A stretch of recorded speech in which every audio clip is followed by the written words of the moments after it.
Guillermo Lasso, presidente do Equador, corre o risco, sim, seríssimo de sofrer um processo de impeachment.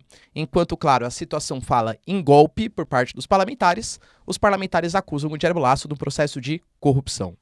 Notícias importantes também relacionadas a Celso Amorim, que é o assessor especial das Relações Exteriores do Brasil, que está em uma visita agora à Ucrânia para discutir, para ouvir, segundo o próprio Celso Amorim, o que a Ucrânia quer para estabelecer a paz. Mas já digo, pessoal, a situação não é muito tranquila, inclusive com o assessor especial perguntando: se o Brasil tivesse que ceder a Amazônia para finalizar alguma guerra, o Brasil cederia? Notícias importantes também relacionadas a Kuleba, que é o ministro das Relações da Ucrânia, que garante que mesmo que essa ofensiva não dê certo, próximas virão, mas a Ucrânia vai sim vencer o conflito, enquanto o Reino Unido aparentemente cederá mísseis de longo alcance para os ucranianos. Isso muda completamente o patamar da guerra. Vai lembrar, pessoal, também que o Prigozhin, que é o chefe do grupo Wagner, deu algumas declarações problemáticas acerca de russos abandonando posições próximas de Bakhmut. E, surpreendentemente, ele estava certo. É crise na Rússia, vamos entender, tá? Notícias importantes também relacionadas. A OTAN, Stoltenberg garante, pessoal, que todos, pasmem, todos, incluindo Turquia, Hungria, apoiam a entrada da Ucrânia no bloco. E também a gente tem notícias relacionadas à Rússia, Lavrov, que garante que os Estados Unidos está favorecendo uma instabilidade política na Síria, vamos entender como, inclusive com a participação do Daesh, segundo Lavrov, e a Turquia acusa os Estados Unidos de manipulação no seu processo eleitoral, que vai acontecer agora no dia 14 de maio. O Oriente Médio está se voltando contra os americanos. Se vocês querem entender sobre esses assuntos, né? E muito mais também sobre geografia, geopolítica, atualidades, política, polêmicas, enfim. Tudo para você se manter sempre bem atualizado. Já se inscreve no canal, deixa seu like, compartilha esse vídeo, que eu, professor Ricardo, conto muito com a sua ajuda. Belezinha? Que hoje tá cheio de coisa, hein? Pessoal, se você quiser fazer uma contribuição financeira aqui pro canal e apoiar o meu projeto sensacional, seja membro ou o link na descrição, galera, chave Pix. E caso você queira ter acesso ao curso mais completo, Geografia, Geopolítica e Atualidades, em que eu discuto esses e outros temas de maneira muito mais aprofundada, pessoal, questão do Sudão, questão das Coreias, questão do Myanmar, tudo que você possa imaginar, também link na descrição. Vocês não vão se arrepender, é muito baratinho pelo tanto de informação, né, e possibilidades aí que o curso oferece para o seu concurso, para o seu vestibular ou, claro, para o seu conhecimento geral. Tamo junto? Então, bora lá pro vídeo, pessoal. Seguinte, a gente vai estar tendo, na verdade, teve aprovação, né, por parte do Parlamento do Equador de uma moção de um pedido de impeachment de Guillermo Lasso. Guillermo Lasso, que é o presidente do Equador, e o Equador, para variar, é mais um país da América que está completamente polarizado. A gente tem hoje o Guillermo Lasso é um ex-banqueiro, um cara que se diz mais liberal, em um país, pessoal, que durante muito tempo foi dominado pela esquerda.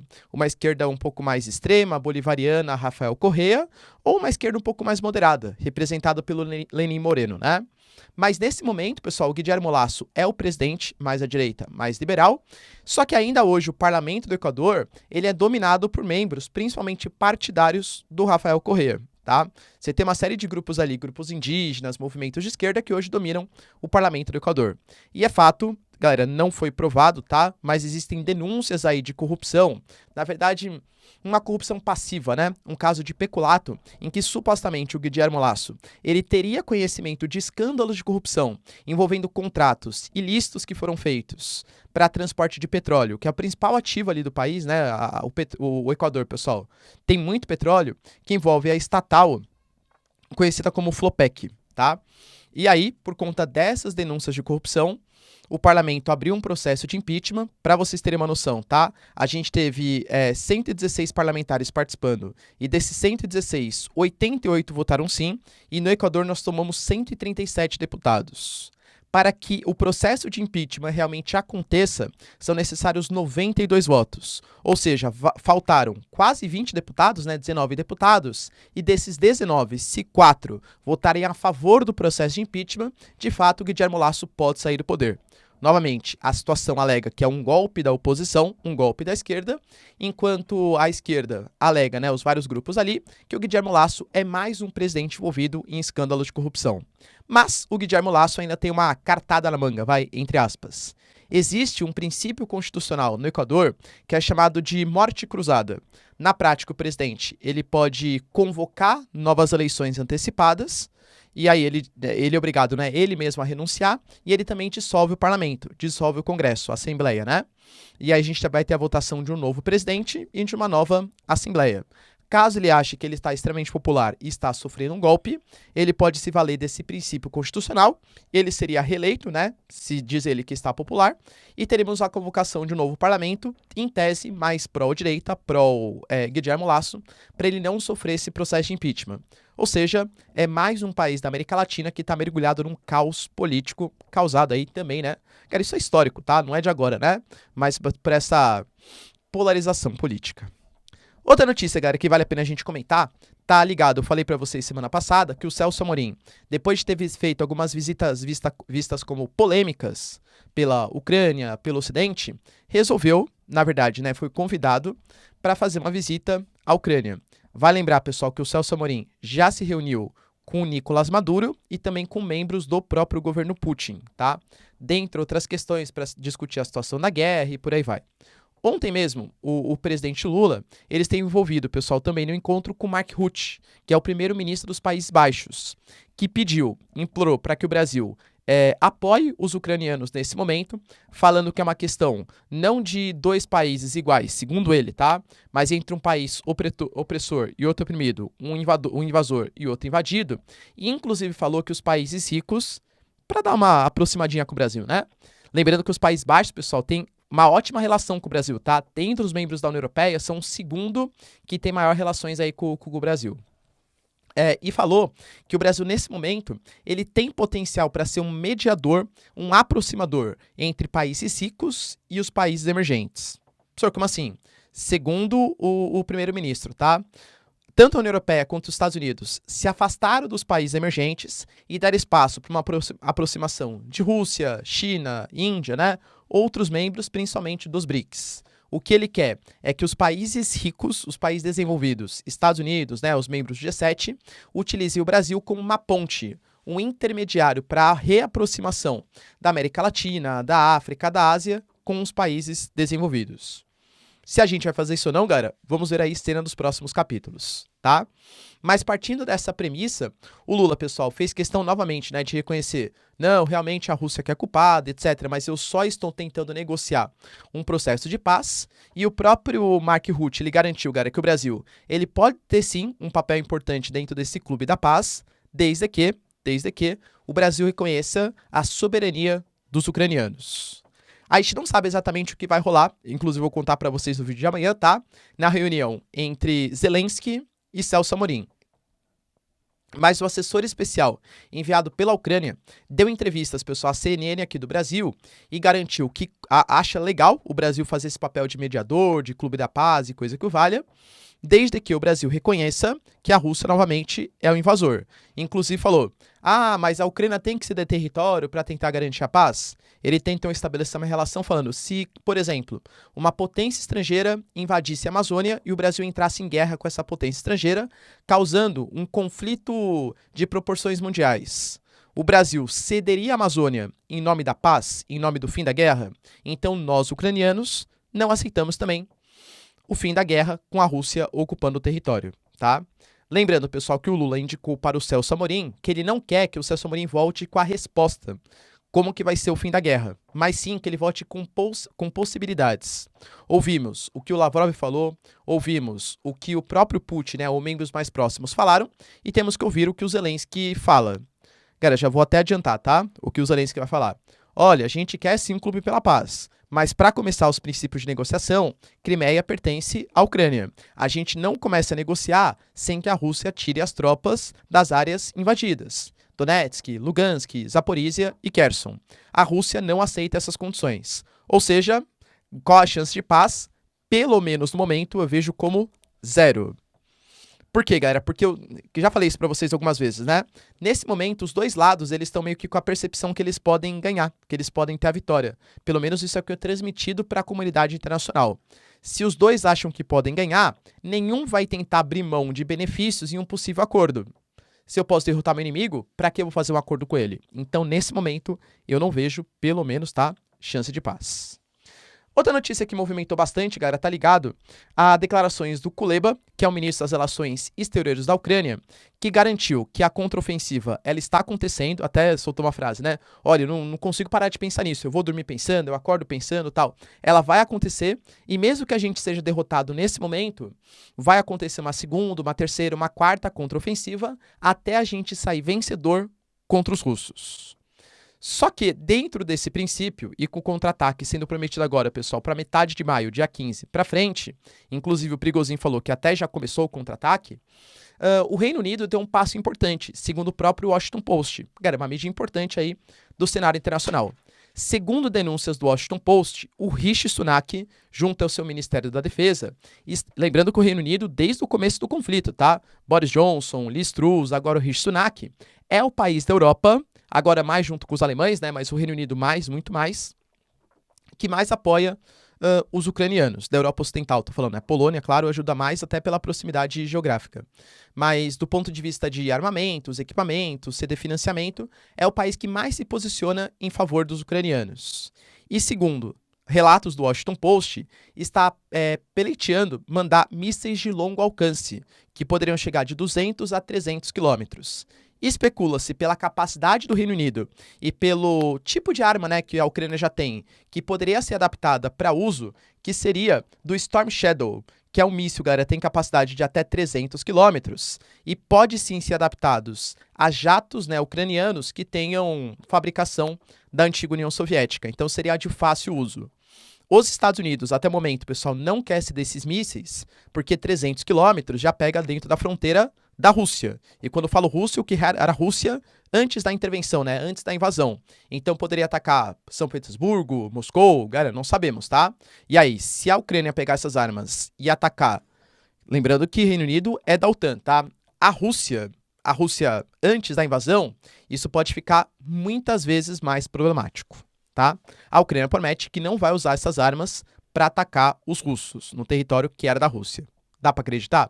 Galera, em guerra, a primeira coisa que morre é a verdade, tá? Inclusive, já citando essa lógica, a gente tem o Prigozhin, eu falei pra vocês ontem, gravou um vídeo longo de 27 minutos, falando que o Shoigu e o Gerasimov não mandaram os armamentos, que eles vão abandonar, e que, inclusive, militares russos estavam abandonando os flancos de Bakhmut, ou seja, as áreas que cercam Bakhmut. E, segundo as imagens mostradas pelo ISW, pessoal, que é o Instituto para a Guerra dos Estados Unidos, eles divulgaram uma imagem hoje que, de fato, os russos eles abandonaram um flanco ao sul de Bakhmut, que já foi ocupado por tropas ucranianas. Ou seja, o Prigozhin estava falando a verdade. Quer dizer, então, que os russos eles estão tão fracos assim, a ponto de abandonarem posições? Galera, olha... Vamos lá, né? De novo, eu não tenho informantes, infelizmente, né? Queria muito saber a realidade mesmo. Mas a gente tem o Prigozhin criticando publicamente membros do governo russo. Falou até que existe um vovô idiota na Rússia. Não sabe quem é esse vovô idiota, se é uma crítica ao Putin, ao Gerasimov, ao Shoigu e tal. Mas que nesse momento falta equipamentos, tal, enfim. E que a Rússia ia abandonar esses flancos. E de fato abandonou. Os ucranianos ocuparam ali. O que significa? Que a Rússia está frágil mesmo?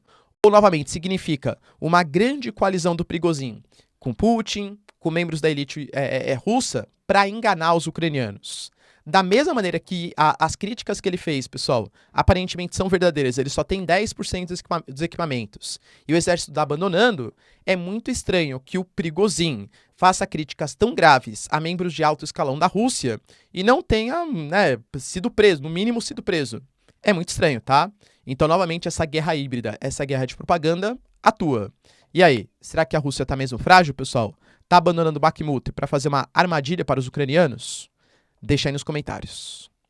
Outra notícia que movimentou também, tá ligado, pessoal, que o Stoltenberg, né, que é o chefe da OTAN, garantiu que sim, a Ucrânia fará parte da OTAN no futuro próximo.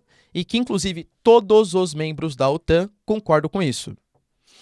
A gente já teve o Viktor Orbán, presidente da Hungria, falando que nunca tinha sido consultado, isso faz questão de semanas. E eu não sei, galera, se a Turquia, ainda mais nesse momento que está meio rompida com os Estados Unidos, vamos entender já exatamente, né, no vídeo por que isso, apoiaria a entrada da Ucrânia. E ele fala que assim, isso virá depois da vitória da Ucrânia sobre a Rússia, já dando, né, que a Ucrânia vai vencer os russos no futuro próximo. Lembrando que para fazer parte da OTAN, você não pode ter movimentos separatistas, você não pode estar envolvido em guerra e tem que ter o consenso de todos os países membros. Hungria e Turquia, no mínimo, penso eu que, contrariando as palavras do Stoltenberg, não aceitariam a Ucrânia nesse momento. E o Putin já falou, mas também tinha falado da Finlândia, tá? E até agora, o máximo que teve foi uma notinha ali de retaliação, né? Mas falou que caso a Ucrânia entre para a OTAN, isso significa armas da OTAN próximas do seu território e, consequentemente, um ataque ao território da Ucrânia. Outra notícia, galera, que vale a pena a gente falar, tá ligado? As duas coisas que envolvem um pouco a Turquia nesse momento, tá? Primeiro, segundo palavras do próprio Lavrov, Sergei Lavrov, os Estados Unidos, mais uma vez, está atuando nesse momento na Síria para desestabilizar o governo do Bashar al-Assad. A Síria, ela está desestabilizada, no mínimo, pessoal, desde a Primavera Árabe de 2011, quando começaram movimentos que pediam a derrubada do seu governo, da sua ditadura, pessoal. Que de fato é uma ditadura, né? Que está há décadas no poder. Se for contar o pai dele, então, o Hafez al-Assad, há mais tempo ainda, claro. E começou o chamado Exército de Libertação da Síria. E esse Exército de Libertação da Síria, ele foi apoiado pelos Estados Unidos para derrubar o Bashar al-Assad. Isso a Rússia chama de causar instabilidade política. Cara, e convenhamos, os americanos criaram bases militares que estão na Síria até hoje, inclusive com denúncias da própria Síria, que essas bases não são bem-vindas lá e que, inclusive, eles ficam roubando cargas de petróleo e trigo para ganhar dinheiro em cima da miséria dos sírios, tá? Isso palavras do Bashar al-Assad. Os Estados Unidos não é bem-vindo na Síria. Só que agora, segundo denúncias do Lavrov, os americanos novamente estão fazendo isso para o exército da Síria Livre. Esse exército da Síria Livre, ele está sendo fomentado, financiado pelos Estados Unidos para causar uma nova instabilidade na Síria, para a derrubada do Bashar al-Assad e a entrada de um governo aliado dos Estados Unidos. Lembrando que a Síria, além de reservas de petróleo, tem uma posição muito estratégica no Oriente Médio. É o coração do Oriente Médio. Rotas comerciais, gasodutos, oleodutos, futuros que passariam para conectar toda aquela região do Mar do Golfo Pérsico, né? Até o continente europeu, etc., passariam pelo Iraque, passariam pela Síria, passariam pelo Irã. Por isso que é muito estratégico para os Estados Unidos ter governo aliado ali naquelas porções, tá? E, então, segundo a própria Rússia, né? Mais uma vez os americanos estão agindo de má fé no Oriente Médio para causar uma instabilidade política para tentar derrubar o Bashar al-Assad. E mais, a Turquia, que eu diria nesse momento é uma grande inimiga da Síria, primeiro porque Erdogan e Bashar al-Assad já não se dão muito bem, e o Erdogan alega que a Síria dá muita liberdade para os curdos atuarem no norte ali do seu país. A Turquia, inclusive, ano passado, pessoal, relatei para vocês, ela tinha plano de invadir o norte da Síria para derrubar membros do PKK, para derrubar membros ali, organizações dos curdos que querem formar o Kurdistão, tirando um pedacinho da Turquia, tá? Mas, aparentemente, a Rússia, ela está conseguindo fazer a sua aliança quadripartite, formada por Turquia, Irã, Síria e Rússia, para tentar estabelecer um processo de diálogo de paz entre Turquia e Síria para evitar esse conflito. Vale lembrar, pessoal, que nesse momento a Síria é o maior aliado, um dos, né, eu diria, um dos mais importantes aliados da Rússia no Oriente Médio, e a Turquia cada vez mais está se debandando para o lado oriental da força.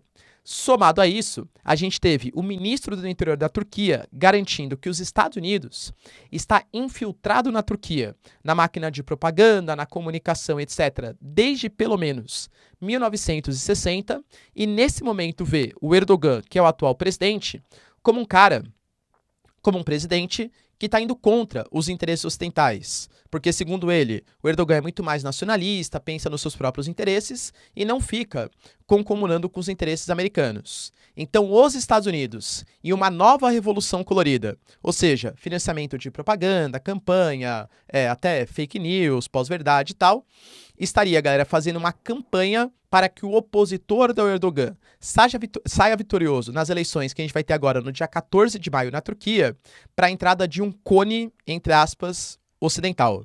Então a Turquia vê com péssimos olhos e já reclamou: os Estados Unidos não ferirá mais a soberania da Turquia. Então, e de novo, né? A Turquia, cara, geopoliticamente ela é muito estratégica. Pô, ela é o tampão do Oriente Médio em relação à Europa.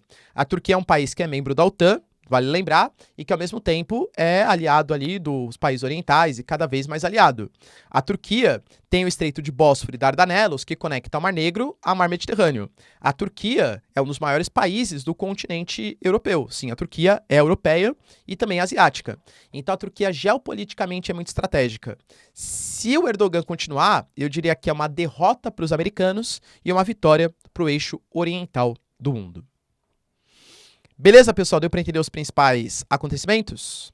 Se vocês curtiram o vídeo, então, ó, deixa seu like, se inscreve no canal. Tamo junto, beijos, abraços e tchau, tchau.